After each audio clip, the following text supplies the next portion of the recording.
ఓం నమః శివాయ. ఓం నమో నారాయణాయ. నరదృష్టి నివారణ, సంచిత కర్మ, ప్రారబ్ధ కర్మ, ఆగమిక కర్మ నివారణ తులాభార కాళభైరవాయ నమో నమః. హరి ఓం. ఓం బుధ అరిష్టేతు సంప్రాప్తే బుధ పూజాంచ కారయేత్ బుధ ధ్యానం ప్రవక్ష్యామి బుద్ధిపీడోప ఉపశాంతయే. హరి ఓం. మా ఛానల్కి స్వాగతం. చూస్తున్న వీక్షకులకు, ప్రేక్షకులకు, ప్రియ కాళభైరవ భగవద్బంధులకి స్వాగతం పలుకుతూ మమ్మల్ని ఎంతగానో ఆదరిస్తూ ఉండబడినటువంటి ప్రియ సోదర సోదరీమణులకు, సనాతన ధర్మ సంరక్షకులకు, జ్యోతిష్య అభిమానులకు అందరికీ బుధ భగవానుడు ఏడాది తర్వాత వృశ్చిక రాశిలో సంచారము చేయడం వలన సకల శుభాలను, సకల మంచి బుద్ధిని, మంచి జ్ఞానాన్ని, సత్ప్రవర్తనని కలిగించాలని కోరుకుంటూ ఆశీర్వదించమని ప్రార్థన చేద్దాం. బుధుడు అనగానే మన బుద్ధికి సంబంధించిన స్వామివారు. అంటే మన బుద్ధి ఎలా ఉండాలంటే కూడా నిత్యము అప్రమత్తత కలిగి ఉండడం, ధర్మబుద్ధి కలిగి ఉండడం, సిద్ధి బుద్ధి అంటారు. అంటే విఘ్నేశ్వర స్వామివారి యొక్క భార్యలు ఇరువురైతే వారు సంకల్ప సిద్ధి, సంకల్ప బుద్ధి అంటూ ఉంటారు. కనుక వారి యొక్క ఆశీస్సులు మనకు ఎలా మంచి బుద్ధి కలిగినప్పుడే మనిషి జీవన విధానం, సత్ప్రవర్తన, ఆరోగ్యము, నియమము, క్రమశిక్షణతో కూడిన జీవనాన్ని అందరికీ ప్రసాదించాలని కోరుకుందాం. ఇలాంటి కాల సమయంలో బుధుడు మనకు అనుకూలంగా ఉండాలి అన్నట్లయితే ప్రతి బుధవారం పూట ఉదయం 6 గంటల నుండి 7 గంటల వరకు బుధహోర జరుగుతూ ఉంటుంది. కనుక సూర్య నమస్కారం చేయడం, ఓం బ్రాం బ్రీం బ్రౌం సహ బుధాయ నమః అనేటువంటి మంత్రాన్ని ఉచ్చరింపచేయడం, ప్రతి బుధవారము పెసరపప్పుతో కూడుకున్నటువంటి ఆహారాన్ని భుజించడం, ఆ పెసరపప్పును నీటిలో నానబెట్టి హనుమంతుడు స్వామివారి దేవాలయంలో ఏర్పాటు చేయడము, శ్రీ వెంకటేశ్వర స్వామికి తులసిమాలను సమర్పించడము, విష్ణు సహస్రనామ పారాయణం చేయడము, విష్ణు సహస్రనామ పారాయణాన్ని వినడం వలన బుధుడి యొక్క ఆశీలు కలిగి మనకి మంచి బుద్ధి కలుగుతుందని చెప్పి గమనించాలి. ప్రతి బుధవారం పూట నవగ్రహాల దేవాలయానికి వెళ్ళి 17 సార్లు ఓం బ్రాం బ్రీం బ్రౌం సహ బుధాయ నమః అనే మంత్రాన్ని ఉచ్చరింపచేస్తూ ప్రదక్షిణ చేయడం, అలాగా 1 కేజీ 700 గ్రాముల పెసర్లు కానీ, పెసరపప్పును కానీ పసుపు రంగు అంటే విశేషమైన ఆకుపచ్చ రంగు కలిగినటువంటి మూట కట్టి పసుపు, కుంకుమ, గంధము, అక్షంతలు కలిపి అక్కడ నవగ్రహాల దగ్గర ఉంచడము, పూజారికి దానం చేయడము, నానబెట్టినటువంటి ధాన్యాన్ని గోమాతకు ఏర్పాటు చేయడము, నదిలో వేయడం వలన మంచి బుద్ధి, మంచి జ్ఞానము మన సొంతం అవుతుందని చెప్పి గమనించాలి.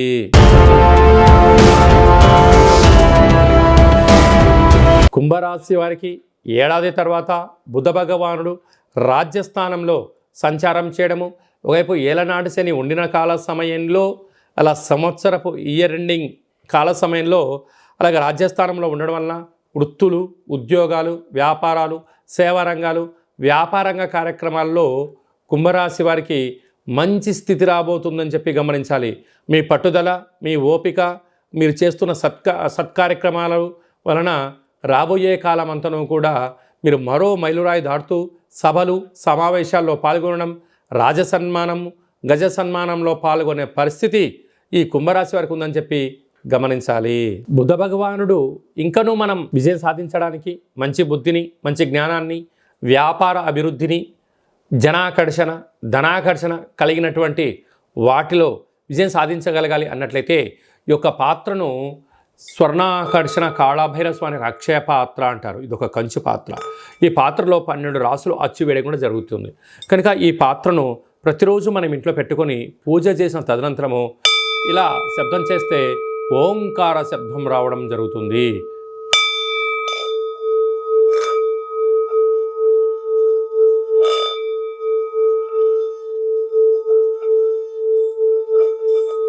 ఈ శబ్ద తరంగాల్ని సృష్టించడం వలన మనిషి శరీరంలో 7 చక్రాలు వికసింపచేయడం, మనకు మంచి బుద్ధి, మంచి జ్ఞానం కలగడం, వ్యాపారంలో మనం ఏదైతే అనుకుంటున్నామో వాటికున్న ఆటంకాలన్నీ కూడా తొలగిపోతాయని చెప్పి గమనించాలి.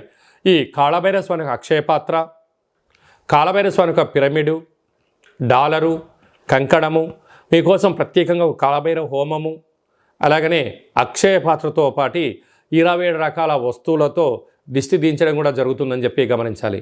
కనుక ఆసక్తి గలవారు ఈ కింది నెంబర్ సంప్రదించి మంచి బుద్ధిని మంచి జ్ఞానం కలిగించేటువంటి అక్షయ పాత్రను ఇంట్లో పెట్టుకొని పూజ చేసుకుందాం. అష్ట కష్టాలకు స్వస్తి పలుకుదాం. అష్టైశ్వర్య స్వాగతం పలుకుదాం. నరదృష్టి, శత్రుదృష్టి, సకల కర్మలను తగ్గించుకునే మానవ ప్రయత్నం చేద్దామని చెప్పి గమనించాలి. అలాగనే ఈ యొక్క ఉప్పును హిమాలయన్ రాక్ సాల్ట్ అంటే సైంధవ లవణము ఉప్పు దీపము అంటారు. అంటే మనము ఏదైనా ఒక కార్యక్రమాలు చేస్తున్నప్పుడు కొన్ని దుష్టగ్రహాలు తొలగించడం కోసం ఉప్పు పోసి దీపం వెలిగిస్తూ ఉంటాం.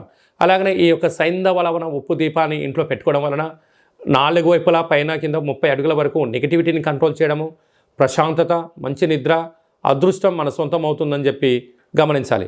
కనుక మనమందరము కూడా సత్ప్రవర్తన కలిగిన జీవితానికి స్వాగతం పలకాలి అన్నట్లయితే ఈ సైంధవ లవణ కాళభైరవ ఉప్పు దీపాన్ని ఇంట్లో పెట్టుకొని అదృష్టానికి స్వాగతం పలుకుదామని చెప్పి గమనించాలి.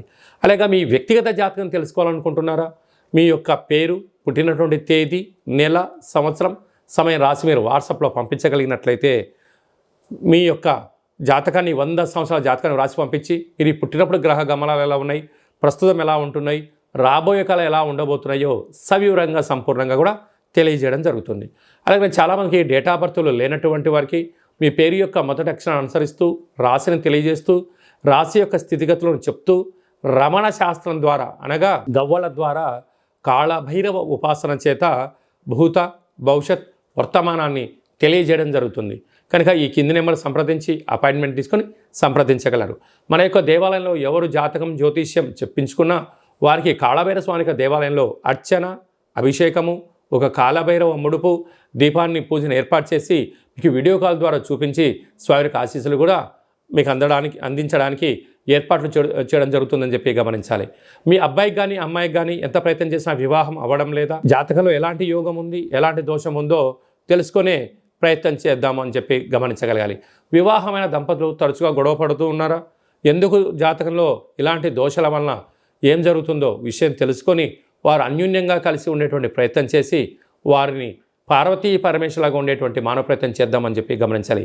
అందరి పైనను ఈ బుధ భగవానుడి యొక్క ఆశీస్సులు ఉండాలని కోరుకుంటూ మంచి బుద్ధిని, మంచి జ్ఞానాన్ని ప్రసాదించాలని కోరుకుంటూ ఆశీర్వచనం. ఓం శతమానం భవతి శతాయు పురుష సతేంద్రియ ఆయుష్యేవేంద్రియే ప్రతిష్టతి ధనం ధాన్యం బహుపుత్రలాభం శత సంవత్సరం దీర్ఘమాయు సర్వే జనా సుఖినో భవంతు లోకా సమస్తా సుఖినో భవంతు సర్వం బుధదేవతార్పణమస్తు.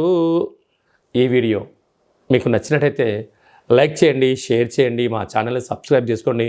మేము చేస్తున్న వీడియోలు, ఆధ్యాత్మిక వీడియోలు భగవద్బంధువులకు, మిత్రులకు, స్నేహితులకు చేరవేసి హిందూ ధర్మాన్ని కాపాడండి.